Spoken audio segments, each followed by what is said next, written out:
Di Batu Tujuh, Kuching, tersergam sebuah rumah tinggal yang sudah lama menjadi buah mulut penduduk.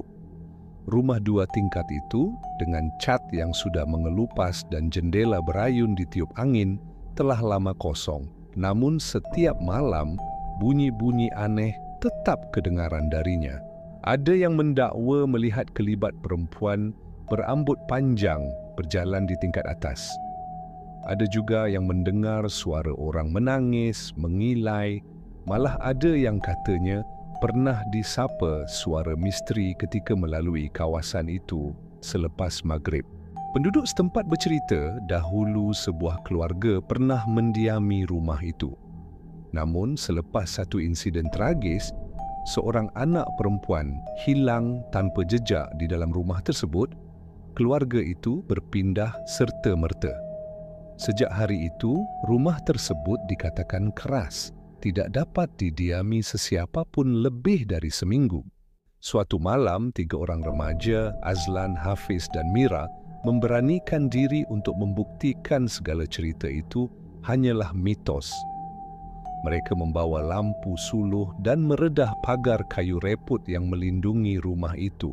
Dari langkah pertama mereka ke dalam ruang tamu, udara menjadi luar biasa dingin. Lantai papan berkeriuk di bawah tapak kaki.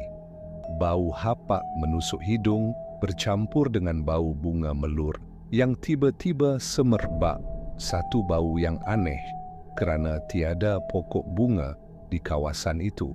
Tiba-tiba Mira menegur, "Kamu dengar tak bunyi tapak kaki?"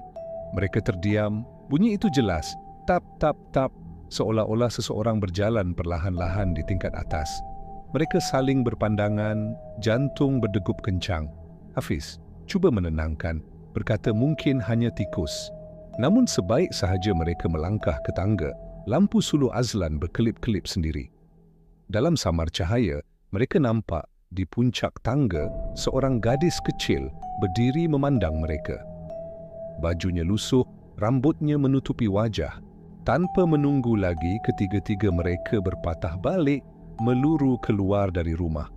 Tetapi sebaik tiba di halaman, Azlan tersungkur, seolah-olah ada tangan mencengkam kakinya. Ketika Hafiz dan Mira cuba menariknya, mereka mendengar bisikan, suara kecil berdesis di telinga, "Jangan tinggalkan aku." Akhirnya mereka berjaya melarikan diri. Seminggu selepas kejadian itu, Azlan jatuh sakit tanpa sebab jelas, sering meracau dan memanggil-manggil nama seorang gadis kecil. Penduduk kampung kini makin yakin